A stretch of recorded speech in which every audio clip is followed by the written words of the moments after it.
Today's episode is brought to you by Create Engage, the digital marketing agency for the disruptive management consultancy. Digital marketing has moved forwards, but most consulting firms haven't. Many consulting firms still see their corporate blog as their sole digital marketing channel and find themselves frustrated when these blogs yield little, if any, results. For those consultancies that understand digital marketing, though, it can be a huge asset and help them achieve rapid business growth. In fact, at Create Engage, we've recently written a case study of one successful consulting firm that used digital marketing to help them grow over 400% in just 3 years. Having spent countless hours researching consulting firms and consulting leaders for this podcast, it became very clear that while some firms do digital marketing well, the vast majority of consulting firms struggle to leverage its power and don't know where to start. To help those of you who want to harness the power of digital marketing to grow your consulting business, but don't have the knowledge, capacity, or in-house capability to do so, I launched Create Engage, the first digital marketing agency for the management consulting industry. As former consultants ourselves, we understand the challenges that you face when it comes to delivering effective digital marketing that engages prospective clients and generates leads. Having worked in the industry, we understand consulting buyers, what resonates with them and what doesn't. This enables us to harness the latest in digital marketing in a way that aligns with your brand and your market positioning to attract the prospective clients that you're looking to target. We understand that each consultancy is unique and have a range of services to help you shape, implement, and sustain effective digital marketing strategies that deliver results, regardless of where you are on your digital marketing journey. If you would like to find out more about how Create Engage can help you use digital marketing to take your business to the next level, then send me an email at nick@createengage.co.uk or go to our website, createengage.co.uk, where you can download that free case study that breaks down the digital marketing strategies used by one successful consulting firm to help them grow over 400% in just 3 years and gives you the secrets they used so that you can apply them in your own firm. If you want to outpace your competitors and stand out in the crowded consulting market, then get in touch. We'd love to help you grow your business through digital marketing. Hi, and welcome to Climbing Consulting. In today's episode, I bring you the first of a two-part round 2 interview with former guest Olly Purnell of Q5 Partners.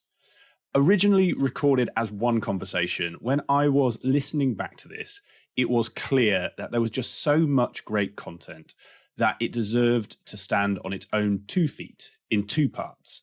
In today's part 1, you will hear from Olly Purnell, managing partner and co-founder of Q5.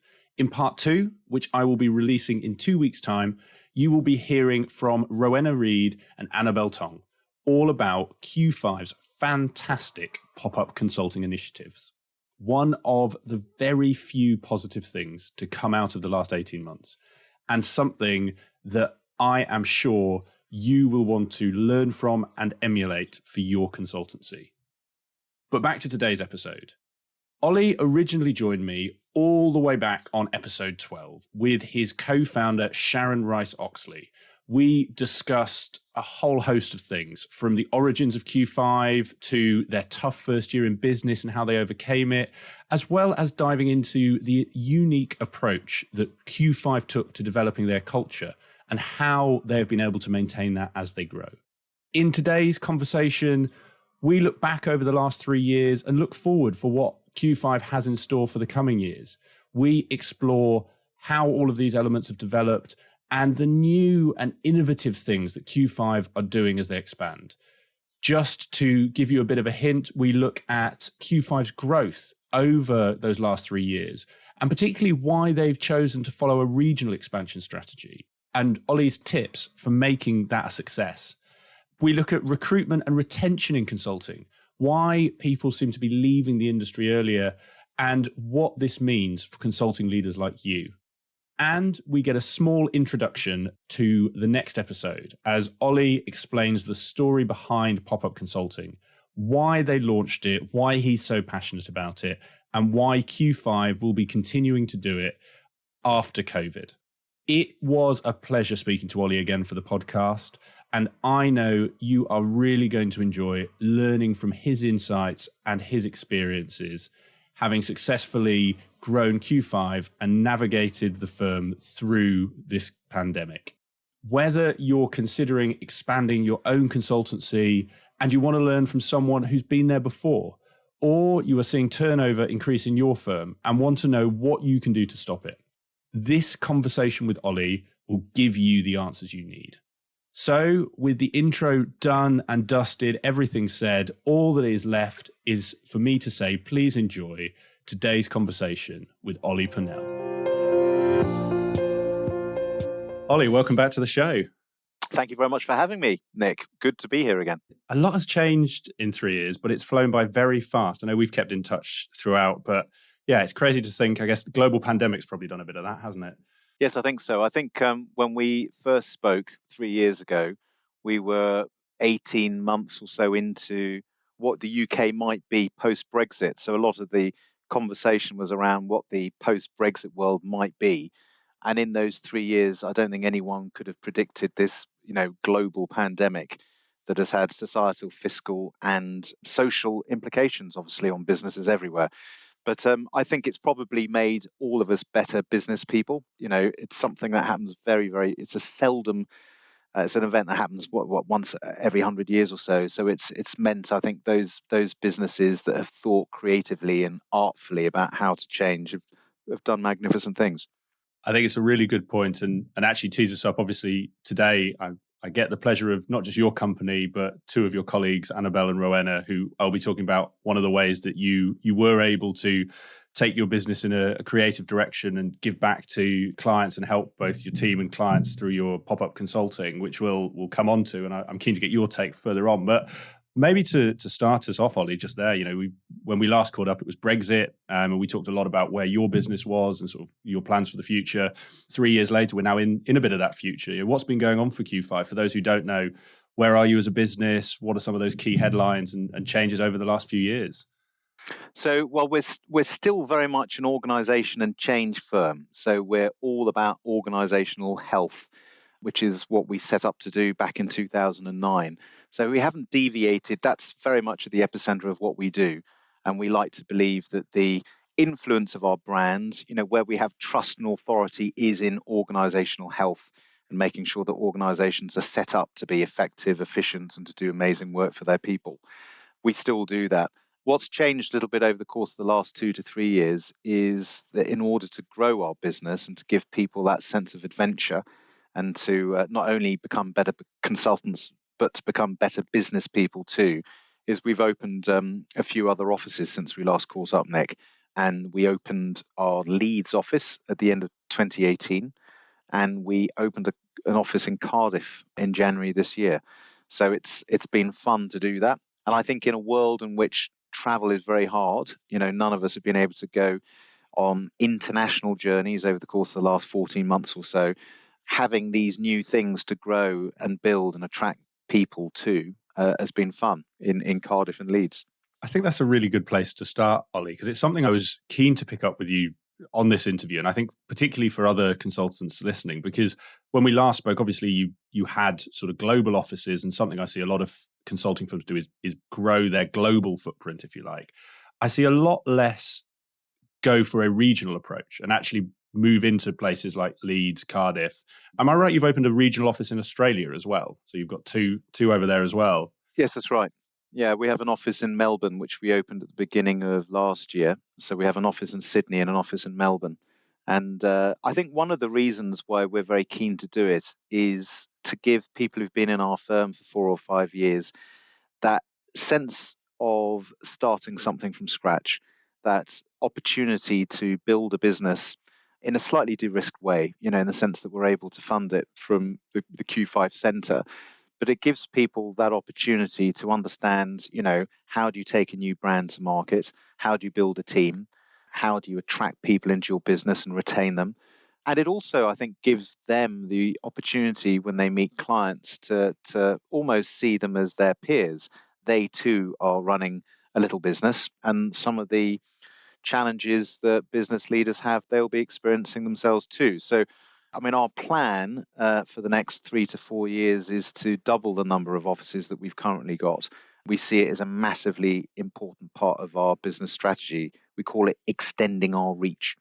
And that is, it's been good to do Leeds and Cardiff and Melbourne over the course of the last 2 years. And unfortunately, the air quotes won't quite carry to a podcast show. But I like the campaign name. And I'm intrigued. You mentioned there, part of it's about giving people that ownership, which completely understand. And, as a small business owner myself, I get where you're coming from. I guess, why did you choose opening physical offices as the vehicle for that? And what I mean by that is, I know a lot of consulting firms who will have a headquarters in London, let's say, and they will expand practice areas. So you'll bring someone in to run your government, your pharma, et cetera, et cetera. You've obviously chosen to go and open these other offices, which I'm sure comes with certain challenges, risks, as well as the benefits. Why did you choose that physical approach to growth, let's say, over more of a virtual, to use air quotes myself, virtual approach of sort of growing a practice within your head office? I think there are many reasons, actually. We do have industry sectors within our business. So we have a head of media and tech and infrastructure and financial services, etc.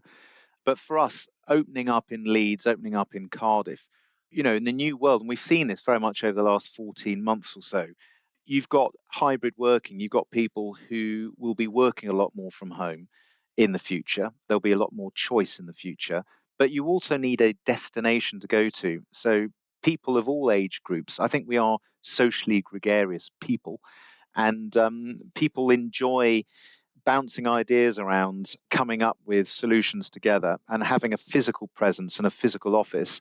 It almost sort of it means that we're physically present in a region, and that we can have social gatherings, we can do client dinners, we can do all sorts of things where we're building our brand identity within a particular region.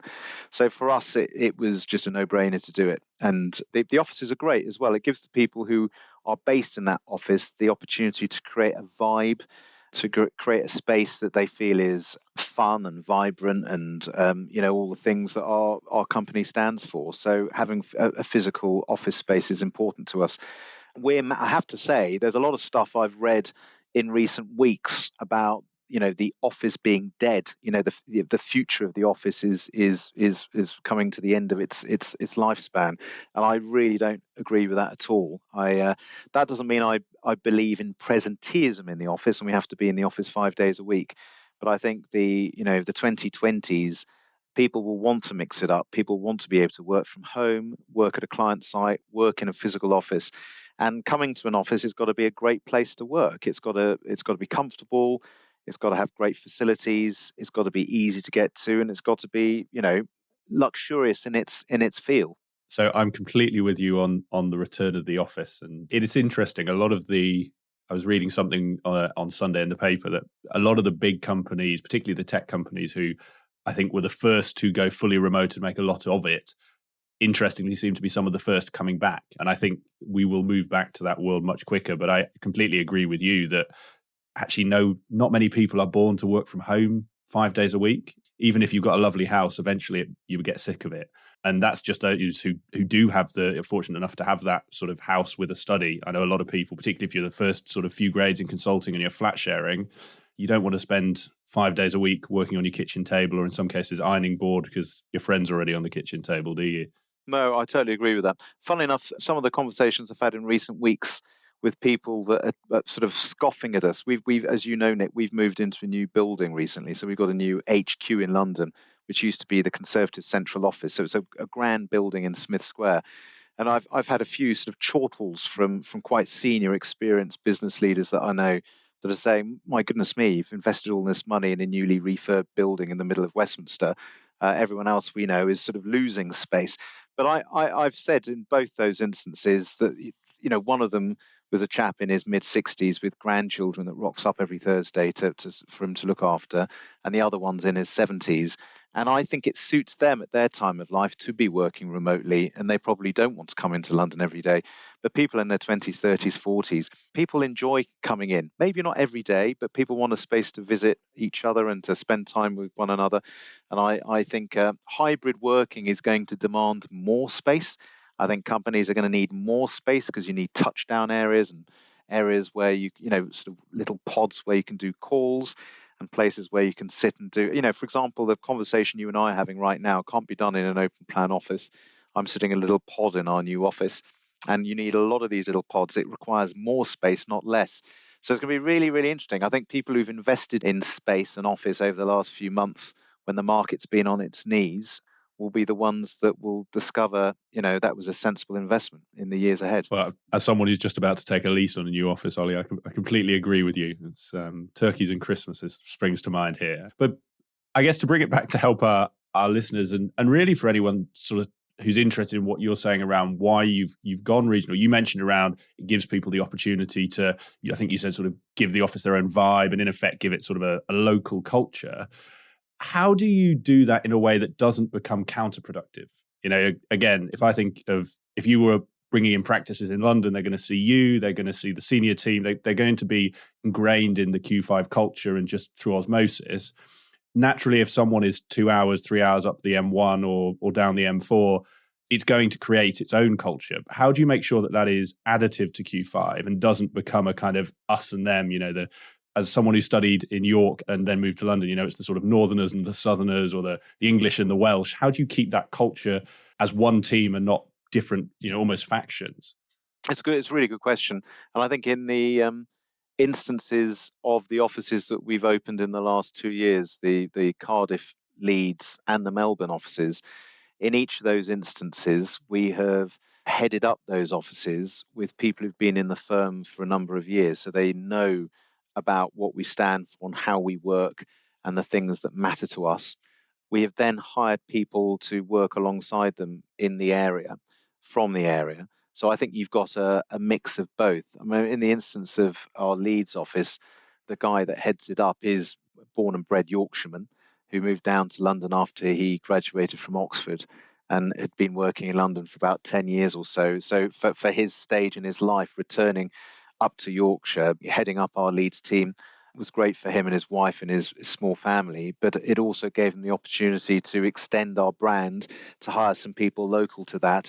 And I think the other thing that we do is we as a firm have always, we have weekly webinars. We have a virtual webinar every Thursday, which everyone in the business in Australia and the UK attends on a Thursday morning if you're here, or evening if you're in Australia. Plus, every 6 months, we do these physical away days, and the UK team, the Cardiff, Leeds and London team, get together and we hire hotels up and down the country in order to do that. We've actually done 2 of these conferences over the course of the last 12 months, all socially distanced, all done legally, all done above board, but an incredibly important part of the way that we work. And so I think the vibe of the brand and the way those teams operate neatly aligns to what we do here in the HQ, which is in London. But I also think there does need to be a little bit of a vernacular, a rhythm that is unique to the region as well. So, in Cardiff, we're working really hard to attract local graduates and Welsh people into the business, as opposed to just moving people out of London and Leeds and other places. So we're using we're using what we can to create a Welsh identity there too, and we're physically based actually in a just outside of Cardiff, actually on the outskirts of Cardiff, in a place called Woodlands House, along with the Cardiff and Vale Trust, which is a big client of ours. So it's again a slightly different feel to what we've got in London and a different feel to what we've got in Leeds, but a super team doing amazing work who've got a little bit of autonomy to create their own sort of their sense of, what does Q5 Cardiff stand for?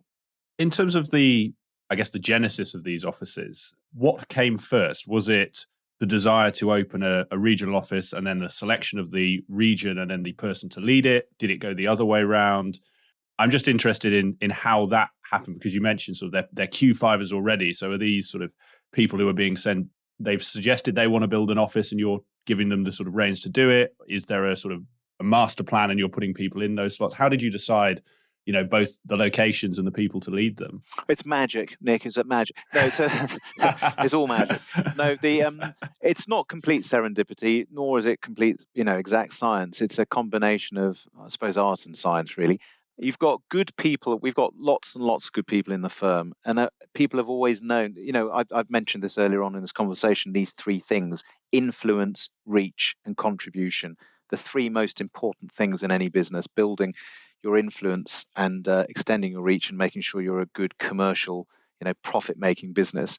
And we do have a plan in place looking at the amount of offices we want to open. And we do have a plan in place showing how we're going to sort of evolve our product offer and our service offer and what parts of the world we're interested in doing it. But it's also down to the individual motivational needs of people within our business. So, for example, New York, we've been in New York for 8 years now.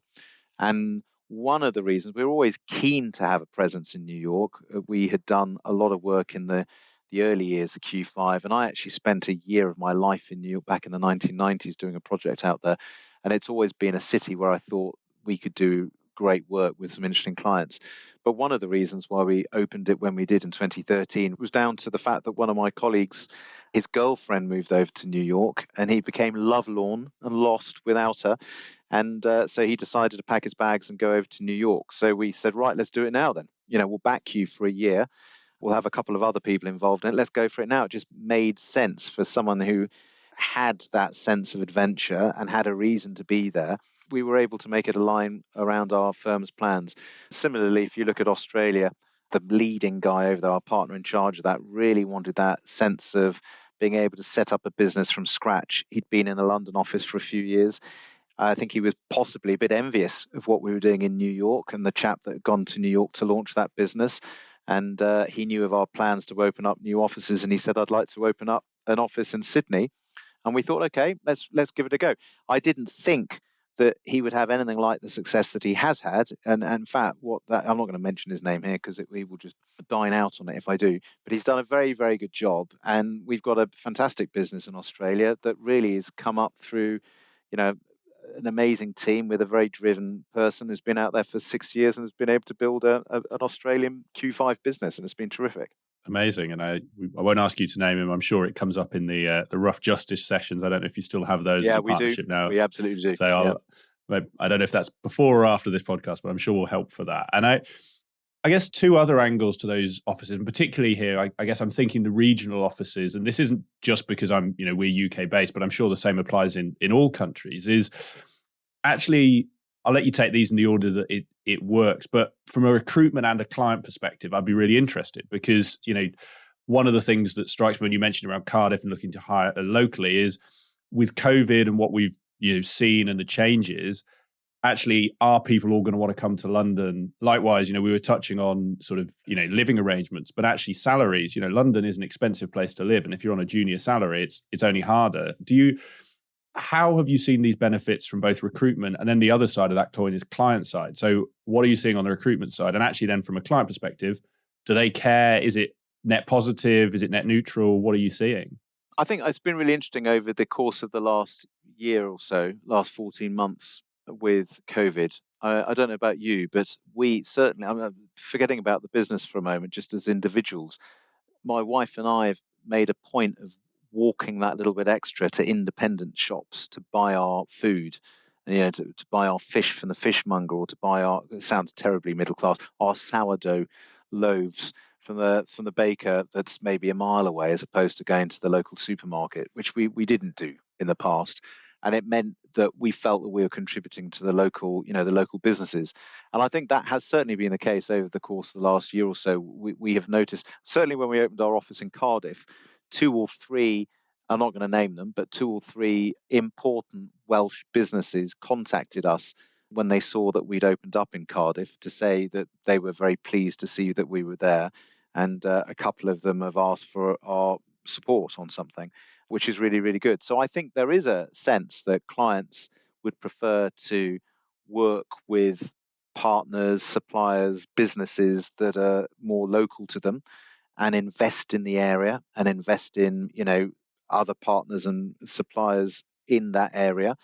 And I think from a talent point of view, we've seen over the course of the last year, there are people who've been renting cottages in Suffolk or in, the Hope Valley or even abroad and have been able to work on client projects without having to be in the office every day. Now, I don't think that's going to last for years to come.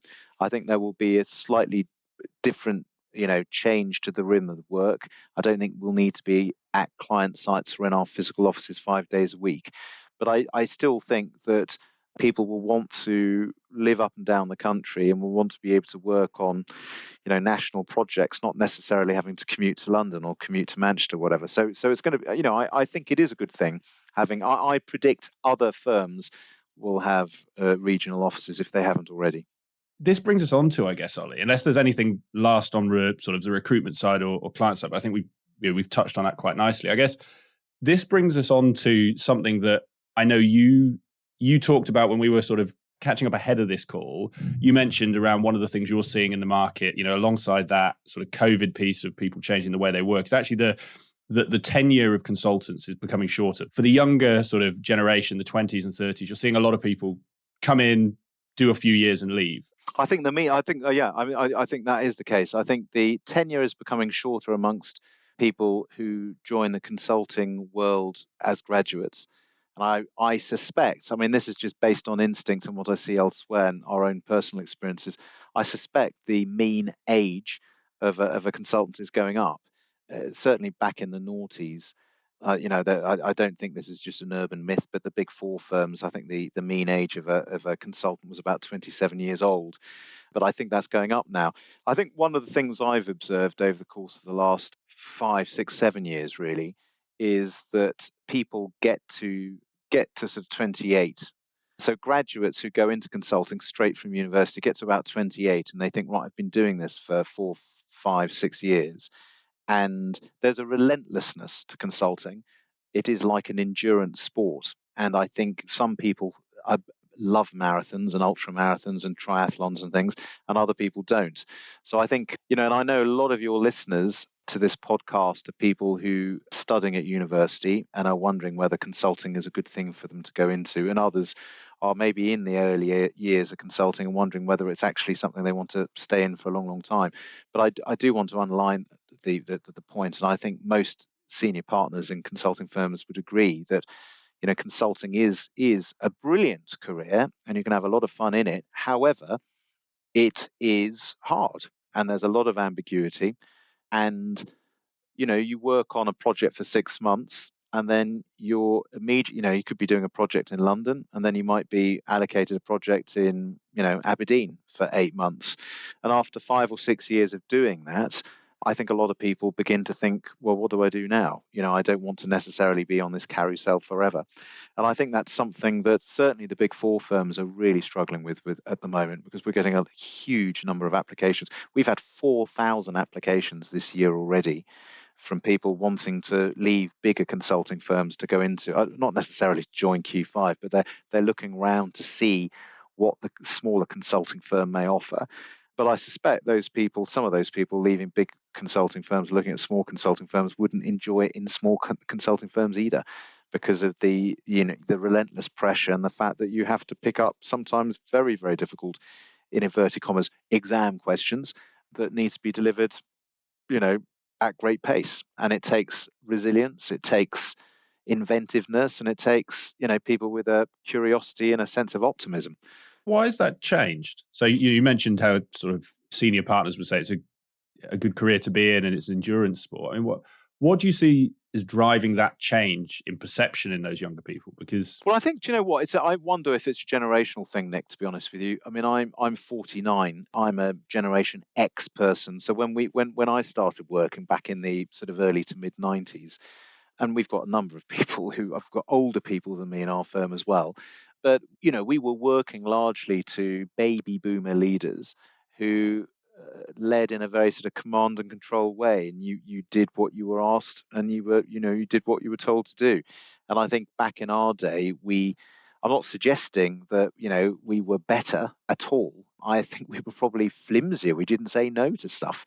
Whereas I think people today, the Generation Zs who are starting in the workplace now, are much more driven by a sense of purpose and a sense of fulfillment in what they do every single day, to perhaps our generation who, were probably grateful to have a job. So that's one of the things that we've got to understand. How can you make your office environment, your working environment, the content of what you do, really appeal to people of all, working age groups? Certainly within our firm, people over the age of 35, I'm not even sure if you're allowed to talk about age, but here I'm telling you what I observe. People over the age of 35 who've worked in other places and have worked in other consulting firms or have worked in industry tend to stick to Q5, for the long haul, because they see it as a really, a place where they can bring their true selves to work and have high degrees of autonomy and can, do really interesting work.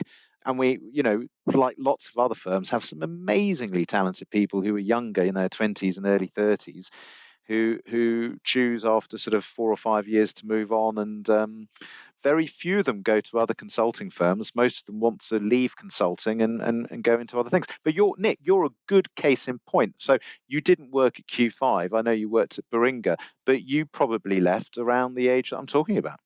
So I was one of your archetypal when we were talking before, 2-3 years. So I did 3 years, and I don't know if I'm typical or atypical, but I'm interested, and it ties a bit to my own story. But I'm interested what you see, Olly, and almost how you're trying to fix it at Q5, or how you think others should. I do wonder, is part of what you're talking about driven by a perceptions issue? And what I mean by that, if I put myself, I was a very different person at 25, but part of what made me leave consulting is the kind of grass is greener. Social media show me people of my age with millions of pounds living on a beach. Now, COVID showed me I don't want to retire early and go and sit on a beach because I'd be thoroughly bored. But I'd be interested on that perceptions thing, because you talk about the moving into industry, and actually nowadays technology and the technology industry obviously has really sort of shot up in terms of in terms of financial rewards.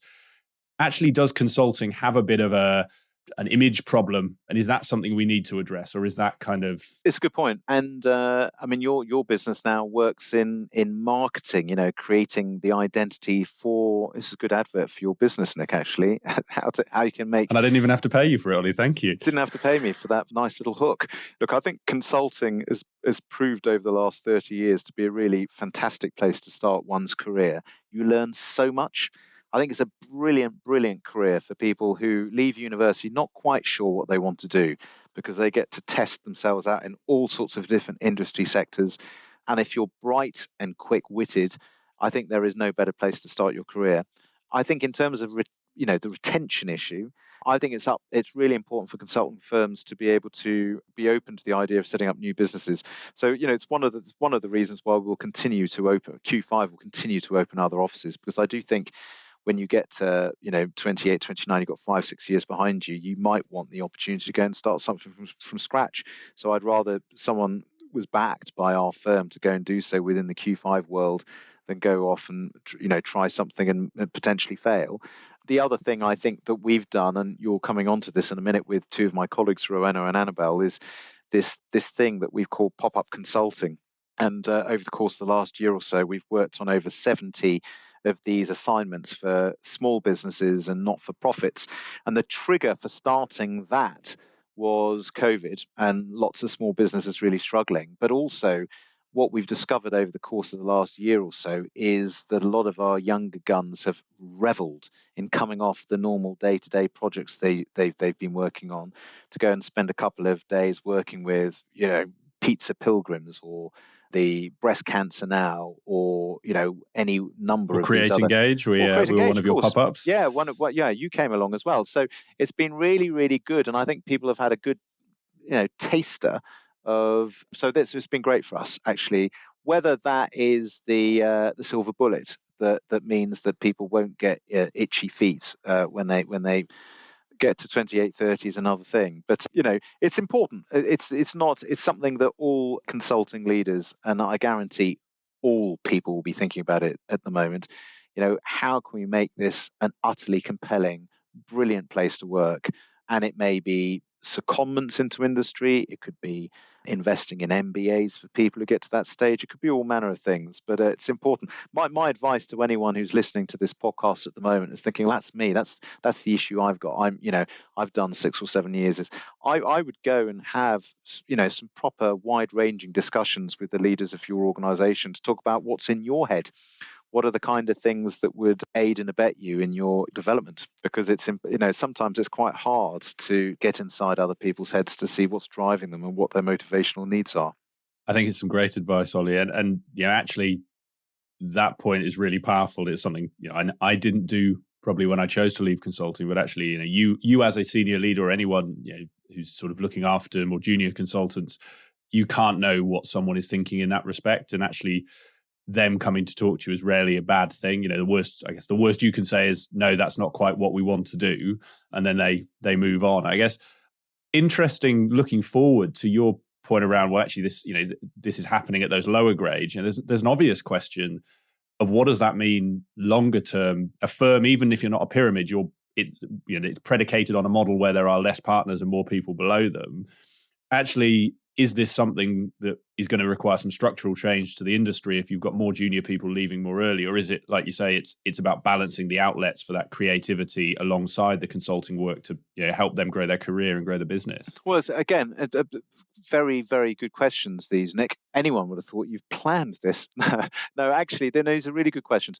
When I started my career back in the 1990s, I remember that partners at what is now Accenture, that used to be Anderson Consulting when I joined it all those years ago, many of them stopped at 50. And I remember a whole coterie, a whole crew of them, many of whom I'm still in touch with, retiring at 50. I am now 6 months off my 50th birthday, and I have absolutely no intention of stopping what I do.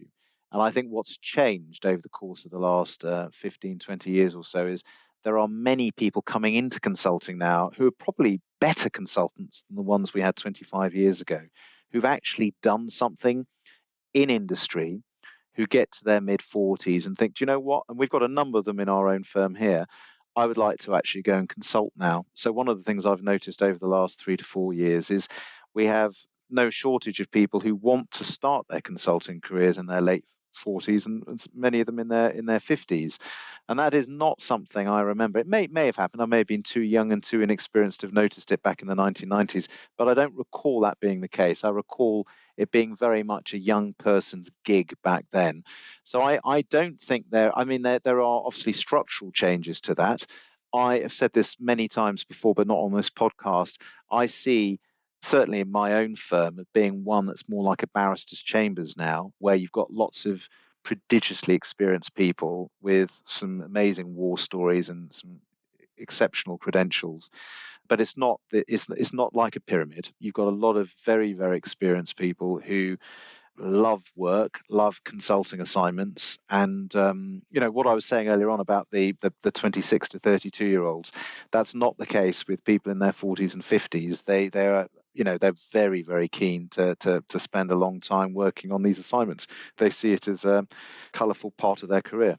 I love the analogy of the barristers' chambers, and again, because it's my podcast, working with barristers' chambers. I know what you're talking about, and it is it's an interesting model that, like you say, consulting probably hasn't followed. But I suspect actually COVID will help, because to your point, if you're 40, 50, you've got a family, maybe you don't want to be up and down the motorway or to London every week. But if you can balance that with some remote working and you're only in clients 1 or 2 days a week, suddenly that actually it probably opens up this career to a lot more people that thought it was closed. I don't know if that's something that you've seen or starting to see. Yes, I think it has. And there are people where you have a conversation over lunch, or, you might be having a drink with them, and you talk about the sort of value that they can give to different industry sectors, and they, suddenly realize that there is actually a proper career option for them. So I think it's really exciting. I think definitely the sort of demographic mix, the blend, is changing a bit.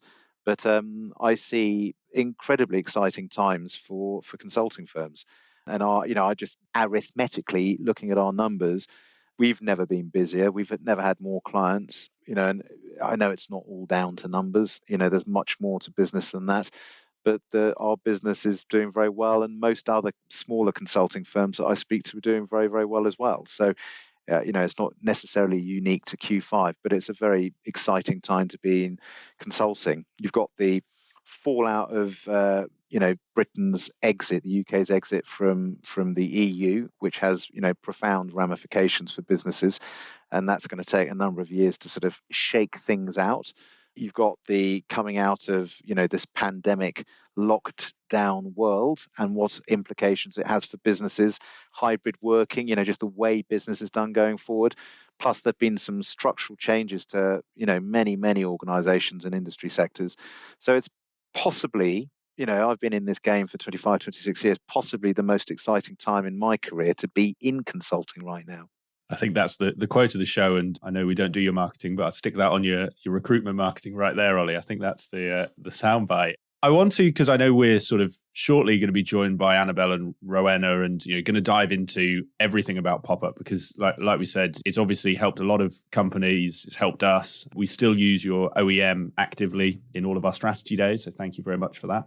But I'd love to almost get your take as the leader of the business before I dive into the detail on what it is and who it's helped. And you mentioned that it came out of COVID and that want to give your team an outlet.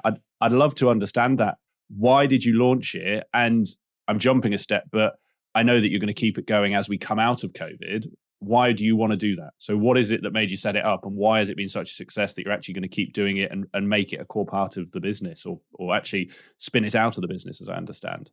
So the thing that happened it was March 2020. I can't remember the exact date, but I think it was around the 13th of March where the Prime Minister decided that we needed to lock down. And it was the first time any of us had ever experienced those kind of, orders. And there's no one we could turn to for advice. The last pandemic that shut things down was in the 1918 to 1920, and I don't know anyone who was around back in those days. All my relatives are long gone who were around back then. So, one of the things we experienced was a number of clients. We received 6 force majeure letters from clients in the late stages of March, early April, from organizations that were of the view they had to cancel all contracts.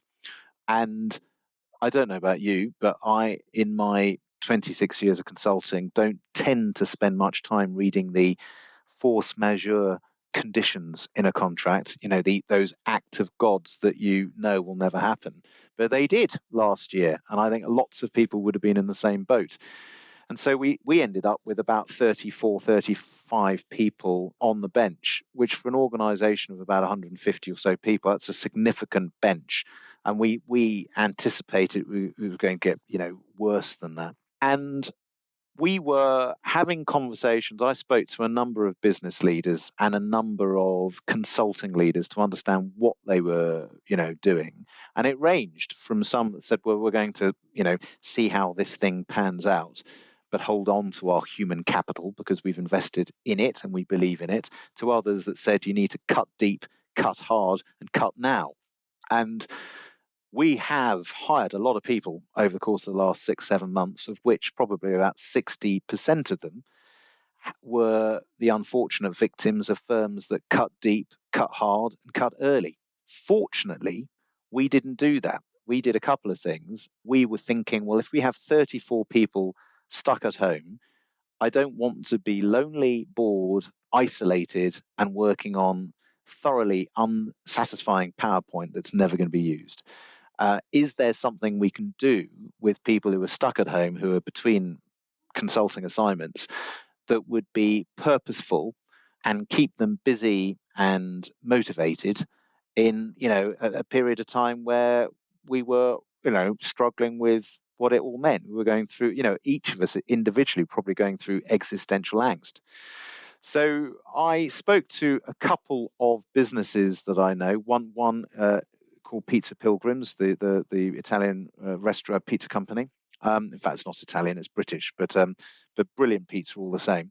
And then I spoke to a chap that runs Charlie HR, who are well known to the business, and we said we want to test something out. If we gave 2 days of consulting support to your businesses and put a couple of our consultants on it, and we created a fast-paced format, would it help? Would it work? Because we don't want to go and start advertising this as a pro bono service if it's, crap. I'm not allowed to know if I'm allowed to say that word, whether you have to bleep it absolutely out. Fine.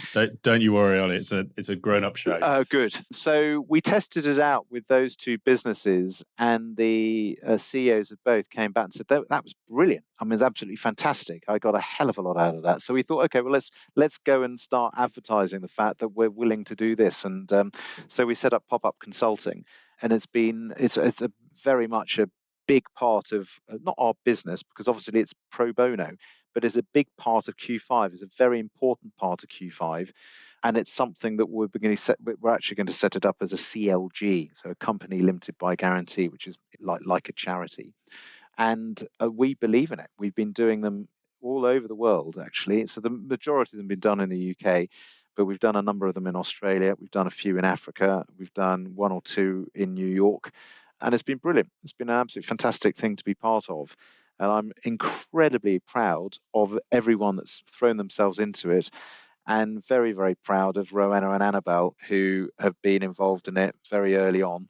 Annabel's been really key part of it right from the very beginning, and Rowenna now actually runs it as part of our business. So it's been amazing. It's been really good. Well, Olly, I think that's probably a good place for us to end, and only because I'm about to be joined by Annabel and Rowenna, and I don't want to steal their thunder and ask you all of the questions about actually how you run these, how it's been, how the journey has gone. Obviously, it's been very successful, and I know you've won a number of awards, and spinning it out into a CLG, it shows you're still going to keep it going and committed to it. I think it's keen to dig into the detail with them. So, Olly, thank you very much for this. It's been great to catch up and talk about, I think, some really important topics, and actually things that are only going to get more important. So thank you very much. I'll let you get off and enjoy your day, and I'll look forward to speaking to Annabel and Rowenna all about it. Thanks very much, Nick. It's lovely to talk to you, and good luck. Cheers, Olly. I hope you enjoyed today's episode of Climbing Consulting.